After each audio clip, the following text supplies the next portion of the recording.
Yes, it's a Mourinho team, but in the best way when he brings a load of weirdos together. Militao, Cambiasso.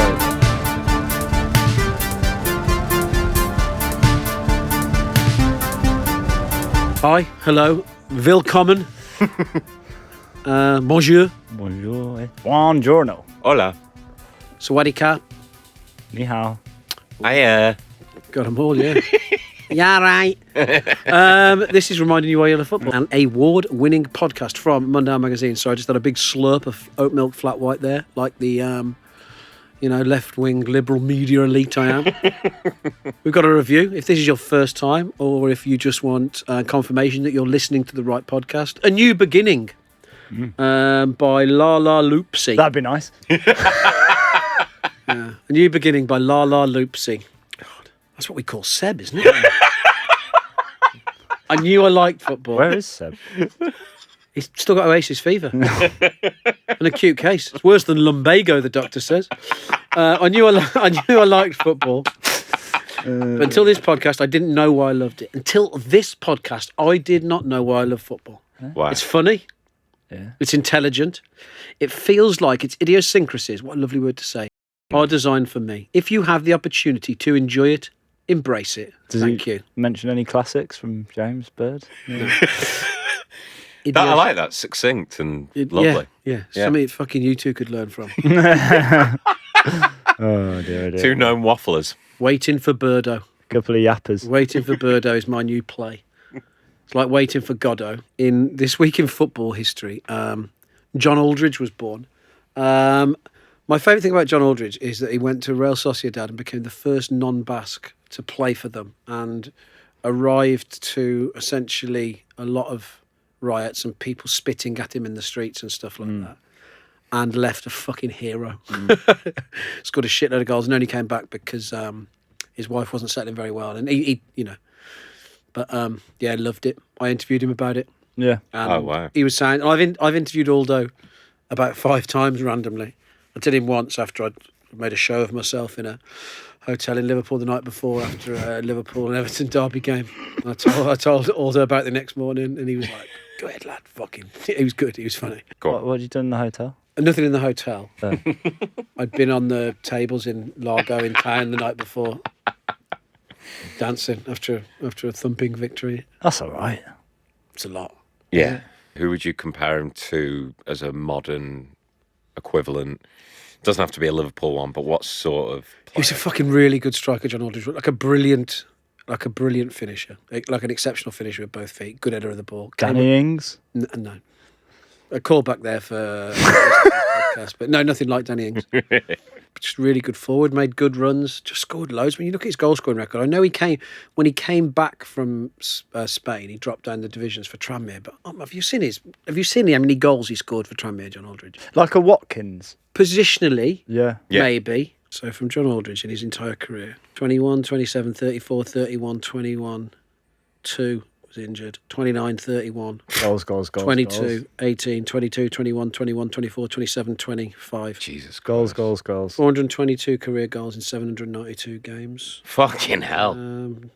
19 in 69 for Ireland. And this is episode 69 Oh! of the Mundial podcast. That's the best number. Seb would have loved this. Yeah, I think, what does Seb call it? Dinner for 2?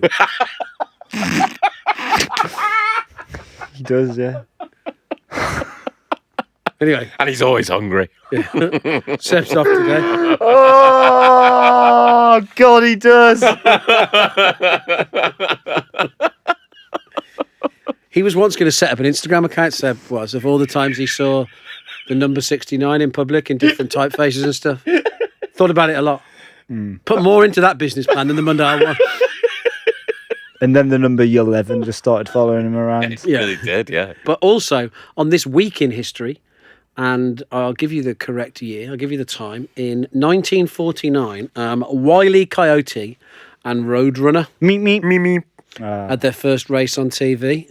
1949, man. A fucking long time ago. So, who's your favourite cartoon duo, Tommy? Because they wouldn't be far off mine. I watched a lot of Wile E, Coyote and Road Runner as a kid. Because they're so well written. But Because- mine, because the tricks that they play on each other are so well done. I have frequently watched that at 3 o'clock in the morning. Yeah. After getting home from somewhere, just watching. so what are your favourite cartoon duo, James? I love them. Bart and Homer are the first that spring to mind, but I'm going to say because it develops over time and it's great writing on South Park, Cartman and Butters. And Cartman just uses Butters and it backfires on him often. And it is fucking amazing, their relationship. Like Harry gaslights him and it backfires. It's sort of a second generation cartoon in that it's more animated, but I deeply love Sully and Mike Wazowski from Monsters Inc. Oh, They're so funny. Monsters Uni as well. They're not cartoons. No, They're films. it's an animation. Like cartoon series. I mean, I'm not too far away from Wile E, Coyote and Road Runner. Can't have them. I've had them. Fucking okay. Tommy and Chucky? Dick Dastardly and Muttley. See, I was going to have them. My first, Fucking get your own life. my first, Get your own references. You're 10 years younger than me. What's wrong with you? my first cat was called Muttley. Really? Oh. Yeah, so get your own cat called Muttley. Yeah, and your dick's dastardly. Right. Oh dear. Yeah. Cartoon legend would you like to see as a footballer and why? Because they pop up all over the place, cartoons. Badly drawn versions of them, often doing things you wouldn't expect them to be doing. Oh, I know. Yeah. What? Taz. Oh. Just fucking tearing it up in centre mid. Carlos Tazez. Oh, A nice. hustler. Like Gattuso he'd be. Tazwood. Yeah. Interesting. Lenny and Carl as a not a centre back duo, but I'm thinking maybe a couple of fullbacks. Lenny and Carl. Interesting. Yeah, from The Simpsons. Yeah. Just because you see Lenny and Carl so much, but you don't know anything about them, which is why they're so funny. Yeah. Just that they're best friends. Taz would be sick in the middle. Yeah, he would, yeah. And Carlos Tevez is... I like it. I'd like Jerry. Jerry. Tom and Jerry. Oh, Tom. Yeah. Go on. Jerry from Tom and Jerry. Jerry from Tom and Terry, the mouse. Yeah. Is Jerry the mouse? Yeah. How do you know? Because Tom's the cat. Correct. Tomcat. Right, that's the process I just went through in my head. Yeah. Yeah, no, Jerry. Little number 10, buzzing around. Little Ortega fella. Yeah. In and out the holes, fucking ducking and diving. Finding pockets of space. Eating cheese. Eating cheese. Teaming up with his mortal enemy against the dog who's their mortal enemy. Yeah. Every now and again, the big dog. Yeah. The big bulldog fella. Yeah. And Tom can never actually kill Jerry. It's like Batman and the Joker. Does he really Doesn't want to? actually want to kill him. Oh my fucking God. There's a Batman-themed restaurant in Soho.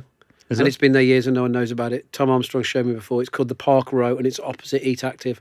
And I believe, and I said to him, do you think it's named that? Was that the place his dad exited when he got shot? And he said, yeah, it must be. It's just there. We have to go. Well, lads, I've got good news. I've booked us a table tonight. What? He's put up the bat signal. Yeah. And I'll be by the bed. You'd be the Riddler in Batman. Yeah. Yeah. Yeah. The Jim Carrey one. Yeah, fucking annoying. Twerp. Yeah. A twerp with a lot of questions. Question marks all over me. Yeah, you'd be Robin to my Batman. You would. I didn't see that coming. No, can I be Bane? Dickhead Grayson. Do you feel in charge? Is it Dick Grayson? Is it Dick Grayson? Robin is Dick Grayson? Yeah, I think so. Yeah. I was born in the darkness. He's only got one voice, Tom Hardy. Yeah, I know. Done it for everything. You listen to the 1984 fucking audiobook and you find that out. What the about hard way. in Peaky Blinders? Oh, Were you Alfred Solomons, mate? I think it was a episode when you were away that I talked about. Those episodes have been deleted. On the beach. I'll tell you what was quite nice, actually, the outpouring of love for my return. I know it's been a few weeks now, but your uncle especially. I know you were a bit annoyed. But your uncle went straight to the comments and said, Owen's back, yes! He did. You didn't like that, did you? I know you didn't like it. It's a safe space. Come on. You didn't like it, did you? Come on. Why? Why is he so happy about that? I mean, he invests time to listen to this podcast every week and he likes it when I'm on it. I spoke to him. We went to Cornwall for our yearly family holiday recently. Oh, and he's your solace, isn't he, when you're with them? No, I wouldn't say my solace, but he's your port in the storm. He's when your dad's shouting Inzamam ul Haq at a sandcastle, you go to Uncle Paul for a glass of wine. A sandcastle. What? But I did say to him, thank you very much for the continued support. Yeah, man. And he said, well, I listened to when Owen's on it. Subscribe to the magazine, listen to every podcast. Yeah, no, I like him. He's good. MBE. Is he? Yep. Services to Special Needs Education. Got it this year. Did he? Go on, son. Adventures in Clubland.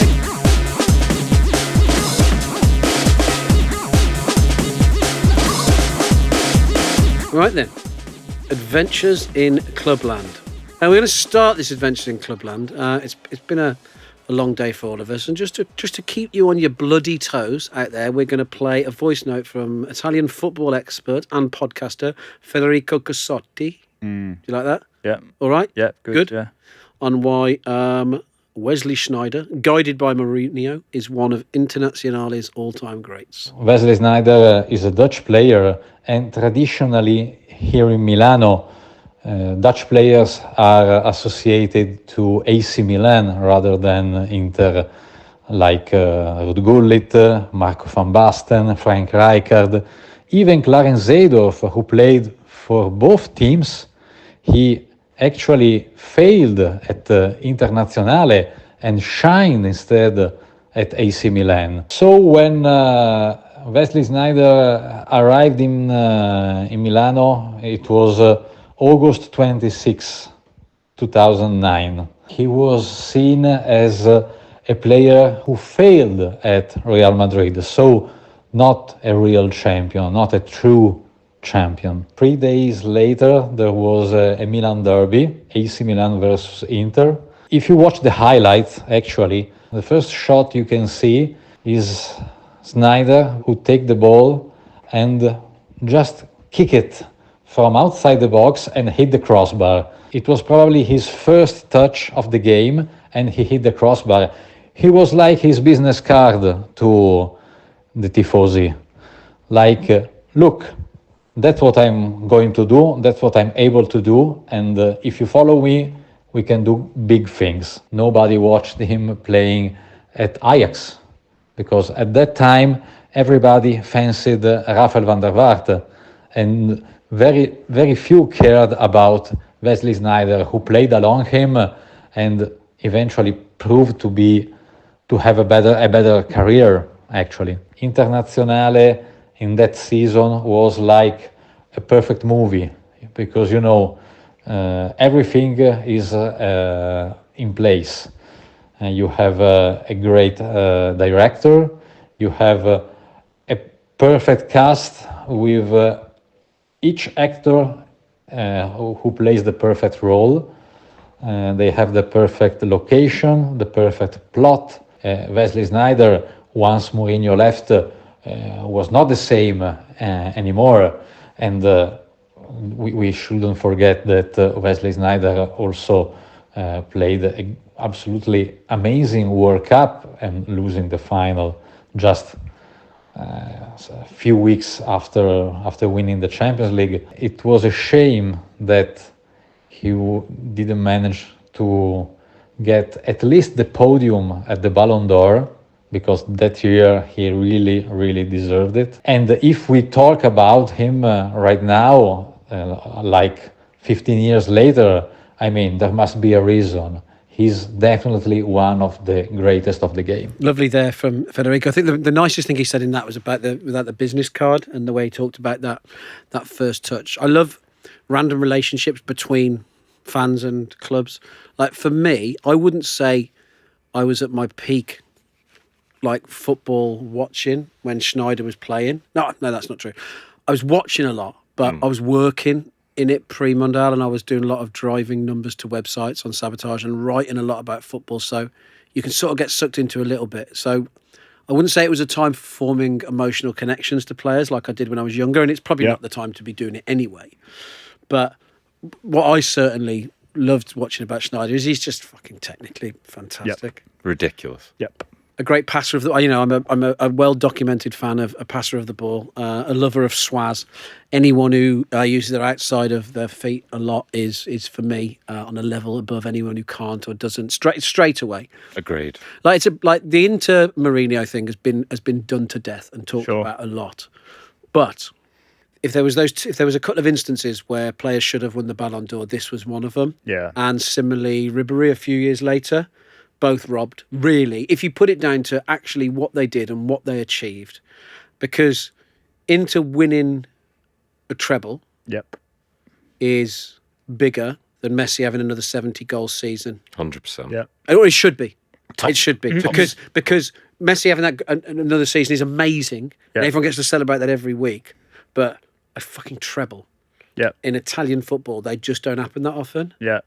Top scorer in the World Cup. Top scorer in the World Cup a few months after. So It's fucking... I think he was Inter's second highest goal scorer in the Champions League as well that season. Yeah, scored against Barca. Yep. I think that when you look at that squad that he was part of, yes, it's Mourinho team, but in the best way when he brings a load of weirdos together.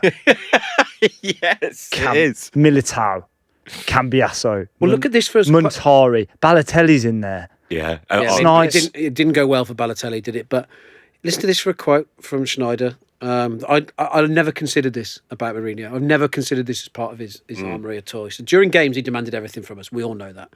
We've seen All or Nothing Spurs. Mm-hmm. Yeah. They've re-released it, haven't they? It's called it Nothing. But away from the pitch, he gave us a lot of space, drinking wine, smoking fags. I'm sure that he knew that we were doing this stuff. And I've always thought, and I'd love to talk to Mourinho about it, and I'd love to, although he was brilliant, no, it's the same thing, actually. He's always been best when he's an underdog. Always best. Because even at Madrid, he was an underdog. Yes. Because down the fucking road, he's got keep the ball, pass the ball, fucking Pep's Blood Bank Barca. With fucking Messi and all those players at their fucking absolute peak. So he was an underdog, just had the resources to be a very, very fucking dangerous underdog. And he had a brilliant counter-attacking team with Ozil and blah, blah, blah. And then he went away from that a bit, I think. It's been a bit messy, hasn't it, since? But I think Porto is peak Mourinho. Chelsea is like when he's gone baddie. But it was the first time he'd been away after being such a large figure in the UK. He was suddenly in Italy. I love Mourinho when he's managed elsewhere. I think we've talked about it before. Same. But he obviously fucking relished this. Yep. He relished this period of his career, this inter period, more than I've ever seen. And he had fantastic players, and he had Sneijder on the pitch to orchestrate it for him. And I like the fact that he was never scared, because Sneijder could be seen as a luxury to a coach like Mourinho increasingly, but he knew how to form a team then that was more than the sum of its parts, and that's what this Inter team was. Sneijder was the biggest part of that, I think. Yeah. But the best thing about it all was that he became a 5-year banter against Manchester United, who seemed to think they were fucking signing him permanently. Which Sir Alex Ferguson denies, by the way. I watched this little No, interview. I know that, but at the time, right? Tracking planes from Malpensa on flight radar. Mate, I was trying to get. Embarrassing. I can't remember what our daily target was, but you could put a Sneijder story on a website and watch it go onto News Now, and it was like for fucking chasing dopamine. Forget likes on Twitter, to have Google Analytics there, News Now there, and your website you're publishing on there, and have Sneijder and MUFC in the headline. And then fucking watch it. Is it on News Now yet? Is it on News Now yet? It's on News Now yet. Oh, fucking hell, it's on. And then watching the real-time Google Analytics just go... And I'm there in fucking university in Sheffield. Trousers round your ankles. Fucking... Yeah. Well, I asked around a couple of United groups, what's your thoughts on Wesley Sneijder at United? And not at United. Funnily enough, me and Owen were having a chat yesterday. If you type in Wesley Sneijder MUFC, the first thing that comes up is the next word is stats. So some people think, in some fancy world that it might have actually happened. Have you seen how much he's enjoying retirement as well, by the way? Oh, God. Well, we saw it. Did you see him at Trafalgar Square after Joe Cole? Was he there? Yeah, so when Seb and Ava just went running everywhere, and me and Rebecca had to sort of keep him on track. Seb was like, "That's Wesley Sneijder." Ava was like, "Who's that?" "Oh no, I remember you telling me about him, Dad." And Wesley Sneijder, yeah, Dutch. Download file. Let's just say, he's he's a big lad. Yeah, fair fucks to him. He looks great. He's still got the same baby face though. Yeah. And he was having a laugh. He was having a laugh early on. But anyway, some of the different things I got is we'll get it done eventually. Which... Is that what someone said? That was my favourite response. What else? We got... Someone just sent a YouTube link of Jonathan Frakes telling you you're wrong for 47 seconds. And my older brother just said, fucking boring. It's an array. But for me, it was... Genuinely, it felt like... What, four summers? It crossed over from Fergie to Moyes. I'm pretty sure. Well, where did he go after Inter? Galatasaray? Yes. Yeah. It was Galatasaray, wasn't it? Yeah, 2012. But it was still going on then. But yeah, it was, yeah. And that was the Galatasaray team we've spoken about before who played Shrewsbury Town at the New Meadow with Sneijder and Drogba. A great ghost game. A great ghost game. What are the numbers here? 2009 to 2012. 22 goals, 116 games, 22 goals, 35 assists, and 6 trophies. But one of the big things about all of this, he was like one of the first, like I think the third or fourth midfielder to be inducted into Inter Milan's Hall of Fame by fans. So he probably only had one great season. It was only that first season where he was really great. Because I think Mourinho was gone, wasn't he? Yeah. The season after to Real Madrid. Yeah. Him and Mourinho, like, he was very dependent on Mourinho. He talks about a great thing with Balotelli, actually, like that you mentioned before. There's a great little story about Balotelli who's moaning. He's moaning about not playing, and he's refused to do something, refused to go, like, train or something, and Mourinho kind of almost acts apologetic about it. And he's like, don't worry, I'll play you next game. Makes him warm up for 45 minutes. Materazzi's not even warmed up. And Balotelli's ready to come on. He puts on Materazzi instead. I mean, that's just horrific. But things like that, he said that's how he kept the levels up, and that's how the squad knew to take him seriously. And like, we can drink, we can smoke. Yeah. Wesley Sneijder is well, I don't know if he is famously, but he is a smoking footballer. Yeah. Smoked during his career. There's great pictures of him smoking on balconies in a fucking Galatasaray training kit. He only arrived in Milan the day before that AC Milan game where they won 4-0. The business card game. Yeah, the business card game. And it is all about that first touch. And that is his first touch of the game, that outside of the boot shot. First touch of the game, and then everyone knew. 4-0 win. Some of that. The day after arriving in the city. Fucking class. So, Wesley Sneijder is the Dutch men's most capped player. Did you know that? What? Why? No, I did not. It's 134 caps. Wow. So, Okay. I'm going to give you two. I've got the top 10 here. Yeah. How many do you think you can get between you? 8 or 9. Fine. I think. All right. Birdo, go. Hullet. No. Van der Sar. Correct. Number 2, 130 caps. Van Persie. Correct. Number 8, 102 caps. Ian Robin. Incorrect. Can we just keep going? Yeah. Ruud van Nistelrooy. Nope. Koeman. Seedorf. Nope. Koeman. Nope. Fucking hell. You mean Big Ron? Yeah. Oh, yeah, no. Overmars. Nope. Dennis Bergkamp. Nope. Wow, we fucked this. Jaap Stam. Nope. Frank de Boer. Yes. Ronald de Boer. No. Philip Cocu. Yes. Winston Bogard. No. I'm just thinking about the Ajax. The ones you're missing are Rafael van der Vaart in 4th. Oh, fucking In hell. 4th? Yeah. Daley Blind in 5th. Giovanni Bronckhorst in 6th. Dirk Kuyt in 7th. Wow. And Memphis Depay 10th. Oh, wow. All right, I'm going to give you a rollover. Yeah, double or nothing. Top goal scorers for the Dutch national team. Number 1. It got surpassed recently. I'm going to have to rush you. 3, 2, 1. Van Persie. Correct. 50 goals. James, this is your go for number 2. Who is the second top goal scorer for the Dutch national team? Depay. Correct. 1-1. Yes. Now we got ourselves a situation. Tommy, number 3. He was active. He played 42. He scored 42 goals in 76 matches. Active between 2006 and 2015. The best ratio. Ian Robin. Incorrect. Fuck. Roll over, James. You can get this to go 2-up. Number 3. Van Nistelrooy. Incorrect. It was Klaas-Jan Huntelaar. Oh. So we've got a 1-1 situation. In 4th place, 40 goals, 79 matches. Career was 1994 to 2004. Tommy, you go first. Dennis Bergkamp. Incorrect. James. God, this is tense.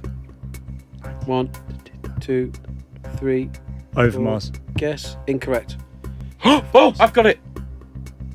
Kluivert. Correct. Yo! Tommy goes 2-1 up. Is he the winner? Yeah, probably. No, go on. Give him one more. Number 5, 37 goals, 79 matches, 99 to 2000. 99 to 2000, 1 year. 90 to 2000. Sorry. James. Guess first, whoever gets it. 90 to 2000. Dun. Dennis Bergkamp. Correct. Tommy wins 3-1. I Good forgot how game. bad you were at quizzes. Good game. I have very bad power of recall. Good game. But I mean, it still went to a decider. It wasn't. Sort Yeah, of but then he won thrashing. 3-1. It's a thrashing. I mean, we can make it a thrashing if you want. Okay. Thought that was his go. 3-1. All right, next after Dennis Bergkamp, 37 goals, 96 games, 2003 to 2017. Beep. I'd like a guess, please. Tommy. Robin. Correct. 4-1. Now it's a thrashing. On we go, right. I'll never forget what I went through with the Nerazzurri. That period is an important part of my life. Inter is like a family to me, and I'm honoured to be a part of it. I think Federico said it all. It's like he was fucking exceptional for at least a season while he was there, and probably should have won the Ballon d'Or. And in 25, 30 years, it might be one of those stories that if there's any magazines around then or podcasts like this, people will be eulogising about it in a way we talk about. Yeah. Fucking, It's a golden year. And Mourinho is still talks about it, how he should, he was interviewed by Rio, I think it was like last year or something. Yeah, no, he's still pissed off about it. Rightly so. And he came fourth behind, come on, like Xavi and Iniesta. Iniesta, to be fair, scored the winning goal in the World Cup final that year. So We've got to give him that. I've got a really nice quote from him. Sneijder, as many Dutch players do, talks really, really well about his sort of education playing street football and how that then traverses to go into Ajax and sort of how those two worlds collide and sort of produce brilliant footballers. There's a quote that I found with an interview that he did not too long ago. Hamily titled Wesley Sneijder, the Travelling Magician, the article. But he said, street football is much tougher than training sessions at a club. You play with older kids, all at different levels. Oh, God. There's no referee, so it's the law of the jungle that applies. When you got tackled hard or were bullied, it didn't matter that you were the youngest or you were hurt. It was important to keep going.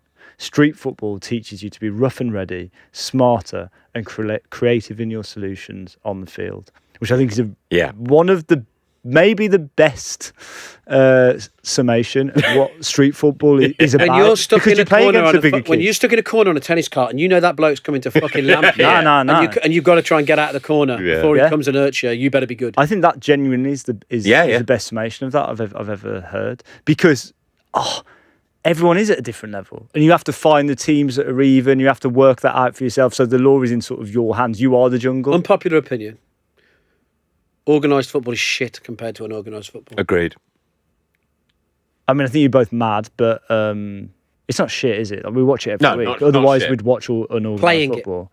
Playing. Yeah, that's why I had in my head when you said it. As soon as you got referees and parents and people on the side and fucking leagues and WhatsApp groups and stuff like that. Yeah. I prefer my Tuesday night between mates than the league on Thursday nights. Absolutely. Yeah. And my brother says, like, I keep begging him to join my Thursday night league team. He's like, I don't want to play that. I want to play with my mates and not have a referee and put speakers on, laugh while we're fucking doing it. In the league, like, still at 34, you've got people just fucking stamping on you and wanting to smack you against fucking walls and shit. Yeah. That's not happening with your mates. No, there's good. That's what I took by what you said. Yeah, that's what I meant.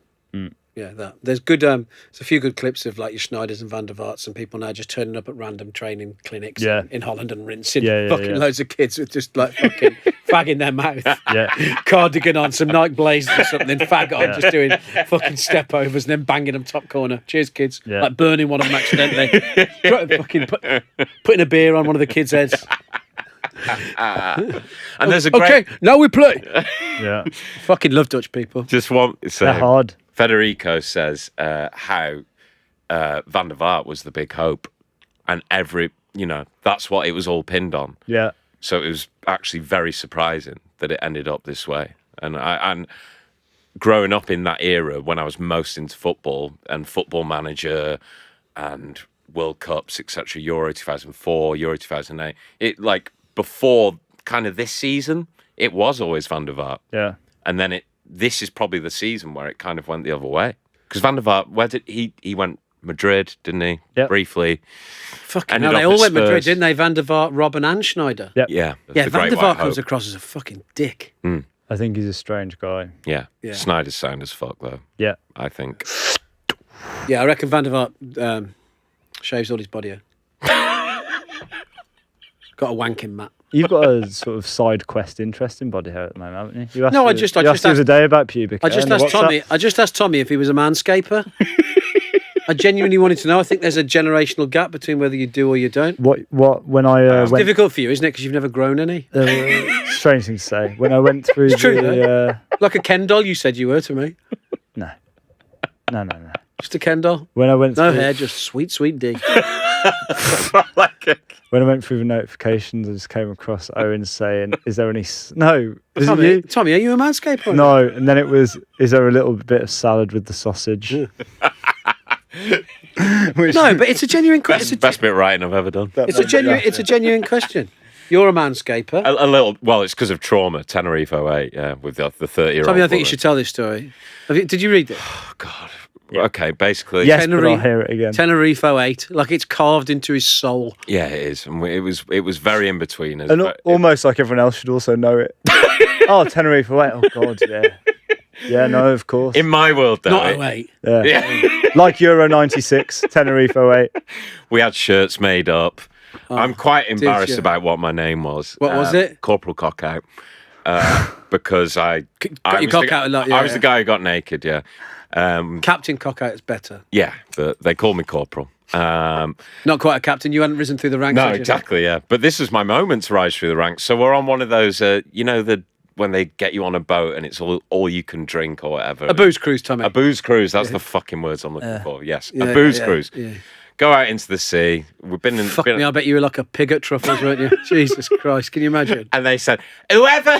The woman on the tannoy, the whoever's the first, the rep, she goes, whoever's the first to do a belly flop in the sea, naked, gets free drinks all night. And everyone, Tommy!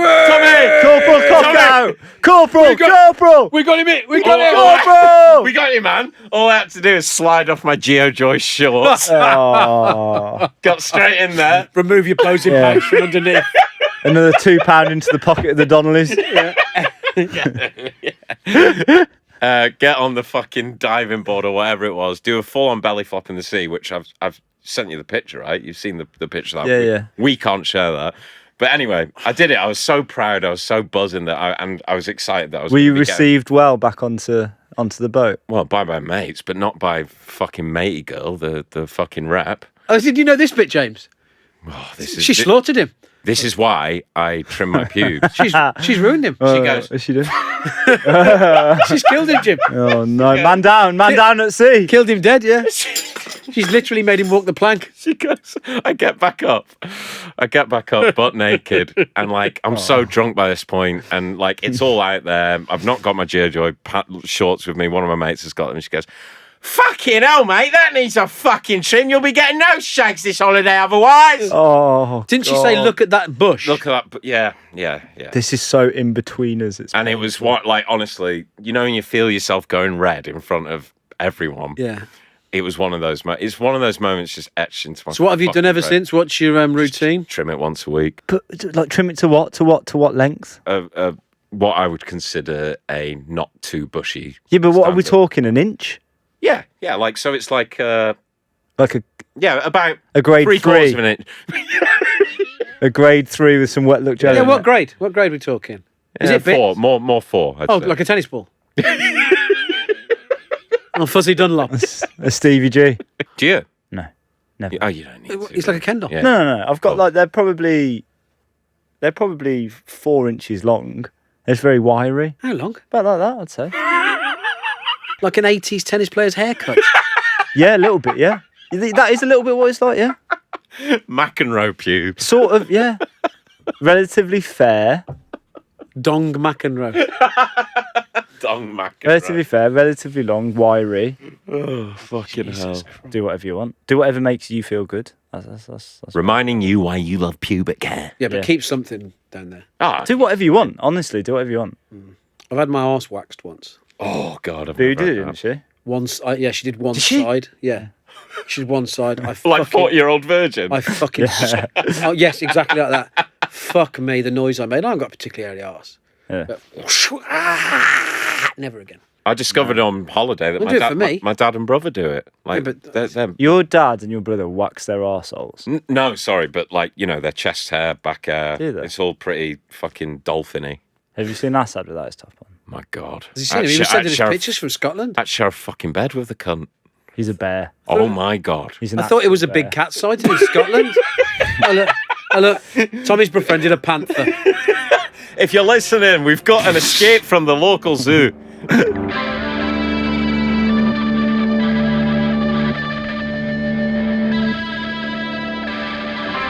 We support these, we support these, we support these now. For these We support these now. And from pubic hair to breasts.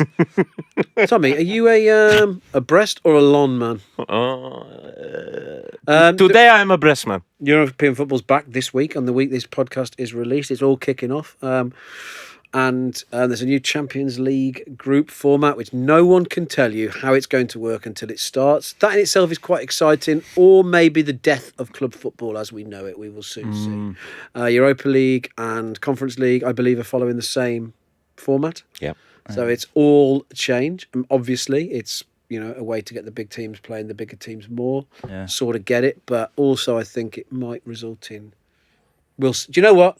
I'm going to be bloody open-minded. Yeah. I'm going to be open-minded and see. It's a little bit Super League-y, isn't it? Yeah. Sprinklings of the Super League. So, So who are we going to talk about? we are going to talk about Stade Brestois 29. Can you say that better than me, James? Stade Brestois, 29. Well done. Well done. Oh, Stade Brestois. Stade Brestois. Right, I know. I was going to say I'm going to play dumb. I'm fucking dumb here. Where is Brest? It is in Brittany, but it is very different to a lot of the other.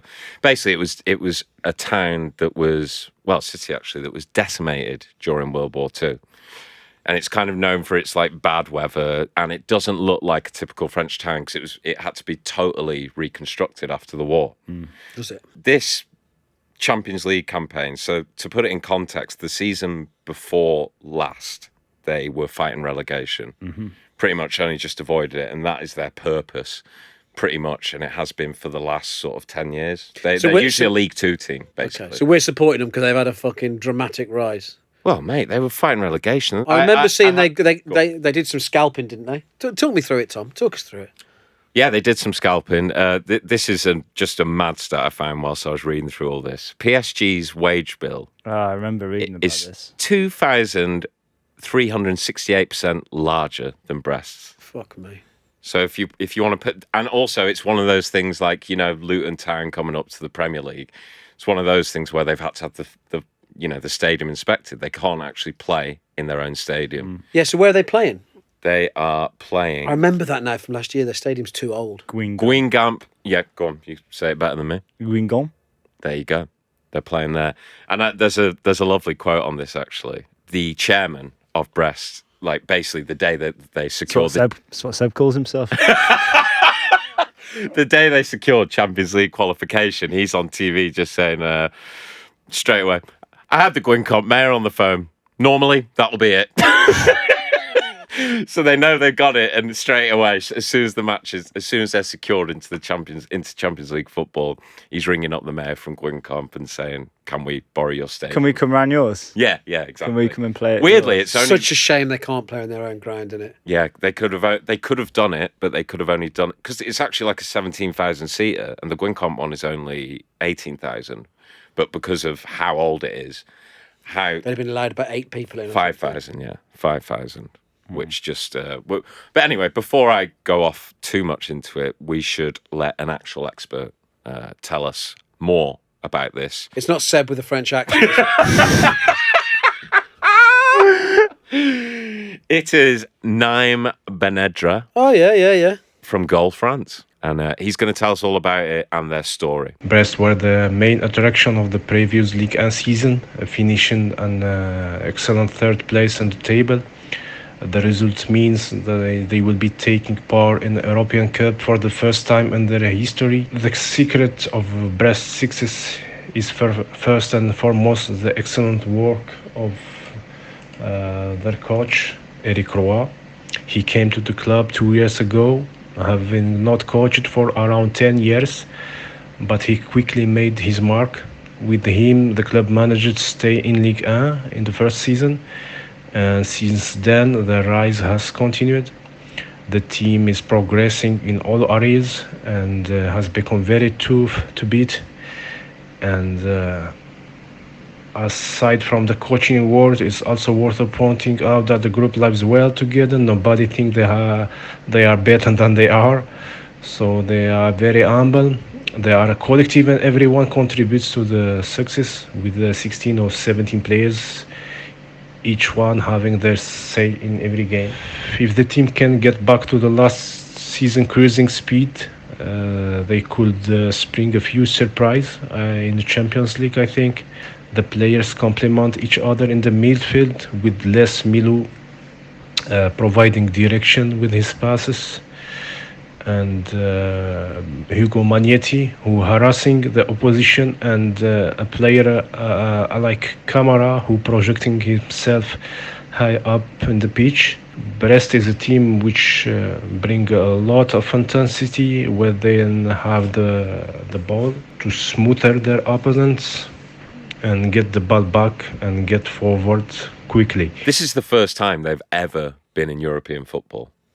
It's good, isn't it? In a Champions League. Yeah, in a season when we're all looking to it, like James just said there, it's a bit Super League, isn't it? It's good to have something to, because honestly, like I've been up and down with big football for a bit. Football can sometimes be too good, but having something like this to hang a hat on and just keep me interested and going, right, I wonder how Brest are doing. Now they might get fucking panelled every week. Well, my favourite thing about all of this is, and there's footage of it, is still, like now, even though they're playing Champions League football, you can go and watch them train every day. Can you? You know, like United at the Cliff, and you see footage from the 90s. Yeah. It's exactly like that. That's brilliant. And the weather is mental there. But So it's not full of some of the worst fucking humans ever committed Exactly. to football. Yeah, you're right. You're right. I mean, I think so. The previous season, I remember I think they were one spot above relegation. Uh-huh. I love this because, I mean, for number one, imagine the excitement of being a fan of a yo-yo club getting into the Champions League and who you're going to be playing against and who you're going to draw. Fucking fantastic. I know what story's coming here, and I forgot about this. Well, for the record, their highest ever place, just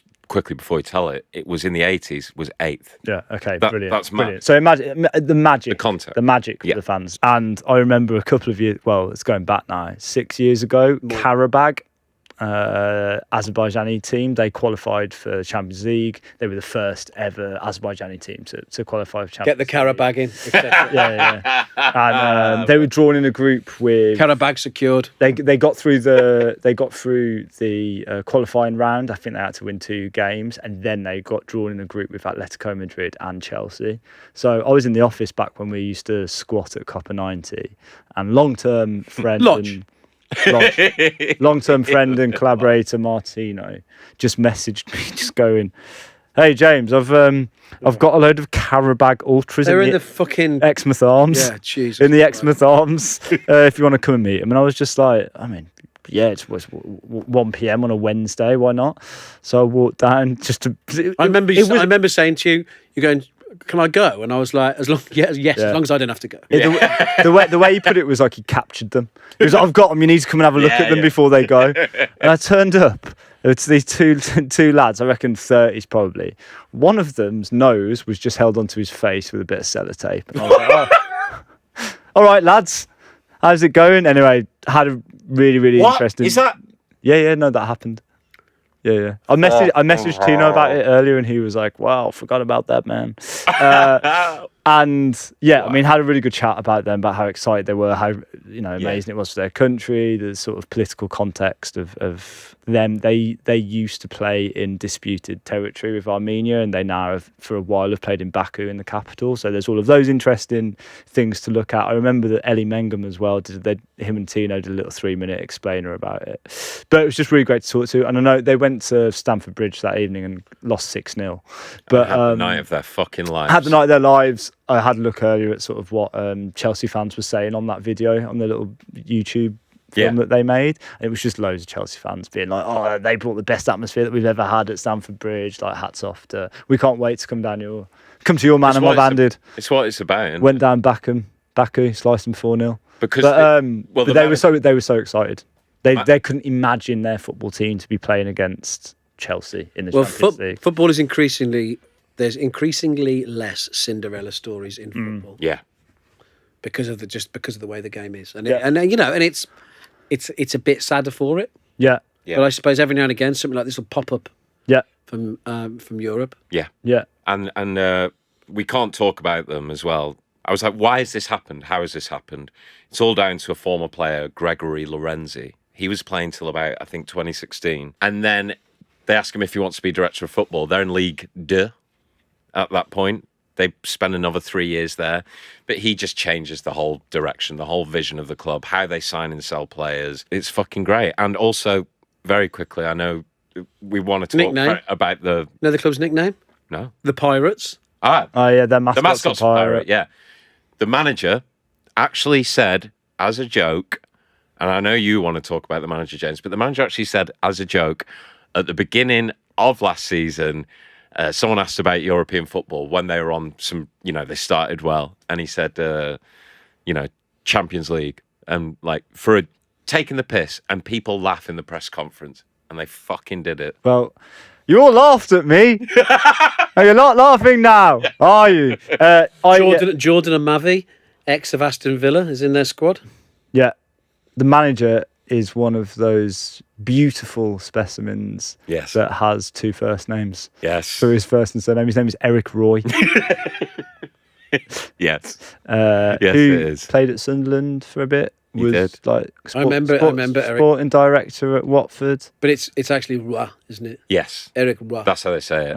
Eric Roy. Roy. But to read, it's Thomas Stewart is 2 first names, isn't it? Yeah, but it's not Thomas Stewart. Thomas Andrew Stewart. Yeah. Thomas Andrew fucking 3. James Bois. And Wazzle. What? Bird. Owen Blackhurst. Bird is Wazzo, isn't I it? do it all the time. Lazzle. Eric Roy. Well, we support Brest now, don't we? We support Brest now. Yeah. And always. We do. Correct. All right, I'm Charlie Cooper. You might recognise me from BBC Show This Country, but I'm here to tell you how much I love Mundial magazine.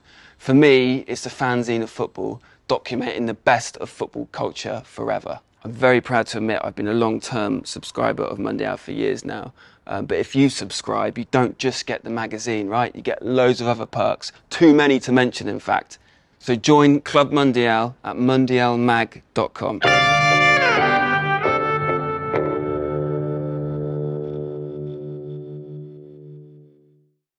Ins and outs, outs and ins. Tommy. What's he got? Accomplishing new things in adulthood that you have always dreamed of doing, such as backflips. They're not backflips. Whoa! Right. Tommy has been shared some videos. Here Tommy we go. shared some videos of him trying to impress his nephews to make himself the favourite uncle. Yeah. By doing Yes.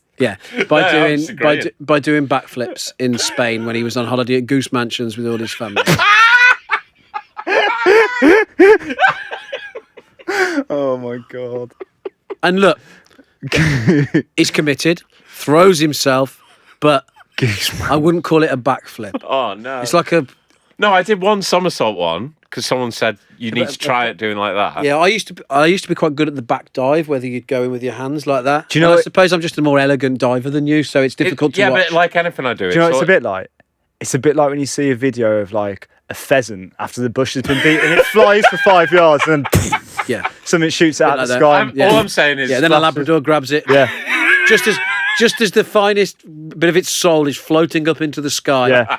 Tommy's got it in its mouth. Yeah. You know what, though? That is what I've it never looks even like. tried it, so it was just fucking... The feeling was amazing. Yeah, you look like you're having fun. Oh, so much fun, man. The rush. But I've started thinking about this. Like, playing is important. When do you play? Oh, I play... Yeah. I mean, I suppose you do now because you've got a kid, right? But actual, like, Yeah, playing. I play a lot, Yeah. which is really fun. Yeah, but Yeah. there was a period, like, before that you weren't playing, were you? Yeah, not Playing much, with yourself, not playing.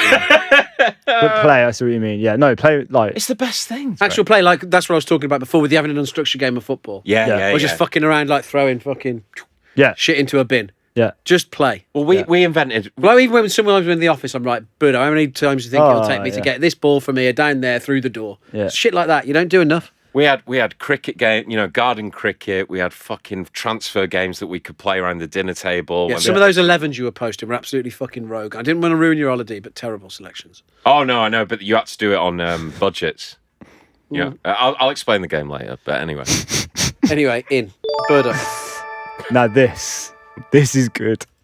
So we are currently in the process of moving our life to Italy, and part of that this weekend was to unpack the attic. And as I went in there, I found a box of stuff that my parents had brought down a couple of years ago that I hadn't bothered opening. And in that was a little plastic wallet. Let's just say that my mum and dad were early adopters of the Project Mbappe trend, because certificate after certificate of me being shipped off to half-term football camps going, this is to certify that James Bird has completed the Wolves mini programme. Well, it wasn't Project the 10th of Mbappe. August It was to the 30th of August, 1997. But it's not so much Project Mbappe. The thing is, then it was affordable for everyone. Yeah. Fuck me. I used to go to Man United one in Oswestry. I used to go to sports roundup at Bridgnorth Leisure Centre every day. It was 50p for me and 50p for my brother. Yeah. We'd play 3 hours of different sports in the morning. Oh, God, Have a packed lunch, then go for a swim. Yeah. No, it was. Fucking hell, So to be briefly serious, it actually took me back a little bit with regards to the effort that they had put in during my childhood for me to have sort of like a good upbringing and in terms of being active and stuff. So there was 50 meters swim badges, 100 meter swim badges. Then there were all of these, 3 or 4 from different, a Wolves mini program, a Tetnal mini program, a this or that. I wish I had all my old swim. It was beautiful. Then I came across the certificate. So it obviously become a trend for chadders. Yeah. I had 2 certificates from birthday parties of his. One of which was said James Bird man of the match, this birthday party, signed by his mom. And the second of which I've got kept that. Yeah. I took loads of photos of these, so I'll send them to you for a video. Oh. The second of which just said James played really well. Also signed by his mom. I've got at home. It's so good. I've got at home in a box, and I've lost loads of stuff over the years. But I've got cutouts from the local paper when I was man of the match or had a good performance. Yeah. So I think I've got a hat trick one in there and stuff like that. But I haven't got as much as that. I wish I had. It's really nice. There's one from another person. I sent Josh the photo of his mom signing for it, and he was like, "Oh, that's how you know it's legit. That's how you know it's legit." Innit? I was like, "Yeah." I sent him another one, which was James was part of the winning penalty shootout team at Max Finney's thing, and I sent that to Josh, and he was like, "Look, not official. That his mom hasn't signed it." My brother was talking about that on holiday. Actually, he said the best thing when would the Chronicle have come out? Thursday, wow. I think. It was Thursdays. I think the Chronicle came out on Thursday. Yeah. He said we would all just wait 'cause, we didn't have phones, internet, and Bridgnorth Journal was a Friday. Shropshire Star was every day. Yeah, if you got in the Shropshire Star, that was fucking great. And he said, if you'd had a man of the match performance, you and your mates just waiting for that newspaper and that going, shouting that round, That's in the what it was down to, what you don't realise, is if coaches didn't do that type of stuff. It wasn't like they had reporters at junior. Yeah. All of the fucking coaches. Yeah. So I used to do it for my dad. Yeah. I used to do it for my team as well, and make sure because and yours, I guess. Grassroots volunteers. Yeah. Grassroots volunteers. Yeah. My in is coconut water. Oh, yeah. Ooh, go on. H2O done. Well, it's not done. I still drink a lot of that, but I've always liked coconut water. But when I was away on my Indonesian sojourn. Oh yeah. Is it sojourn or sojourn? Don't know. My Indonesian trip. I was drinking young coconut all the time. Fuck me, it hydrates you, that shit. Yeah. Full of all the good stuff, electrolytes and everything. Yeah. Have a few glasses of that. You don't need to drink water for hours. This is a very interesting... So I've started drinking more coconut water. This is interesting because me and Matilda have been saying recently that no matter how much tap water we drink, we shouldn't be drinking never feel hydrated by it. We shouldn't be drinking tap water. It's poison. Are you mental? I don't think it's poison. It's full of shit. Yeah, it's full of things that make it drinkable. But let's not get into the pros and cons of actual. We've noticed recently that it wasn't hydrated. Yeah. 100%. Yeah, get yourself you get 40p for 2 litre mineral water. Yeah, we do that as well. But is she allowed it on a Friday? it's not like that. James brought a chippy tea, mate. Yeah, Matilda. Have you European bottle of water on a Friday? We drink bloody tap water where I'm from. Outrageous. Shove your San Pellegrino up your arse. Outrageous. I'm a good shopper. Take your Evian and fuck off. Outs, James. Oh, So just being an adult again. basically, I know why. It's because they retain a very high-paid job because you don't understand what they say, so you have to pay them to do more. Yeah.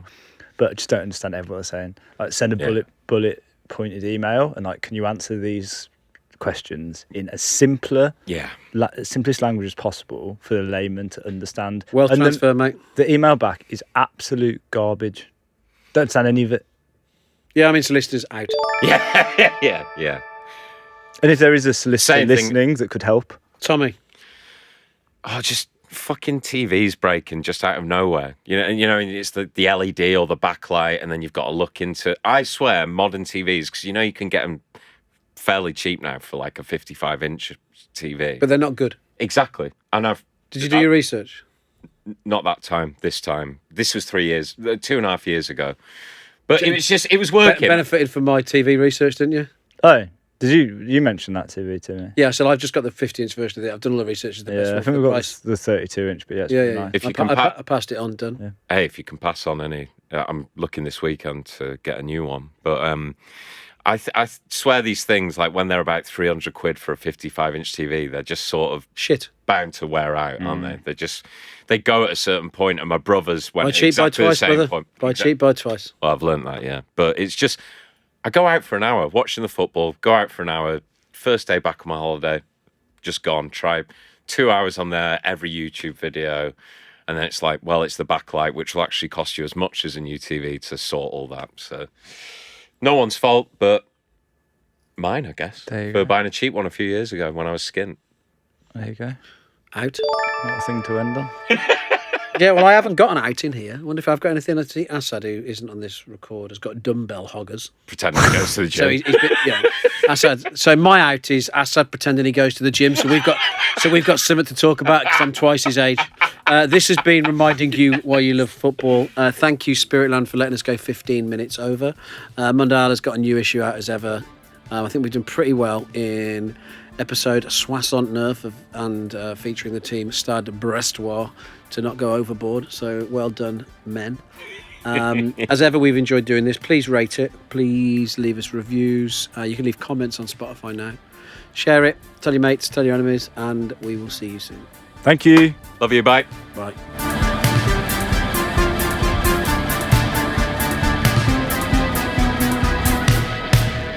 Reminding You Why You Love Football is a Mundial and Football co-production. Produced by Tommy Stewart and Seb White, hosted by me, Owen Blackhurst, and recorded on the run.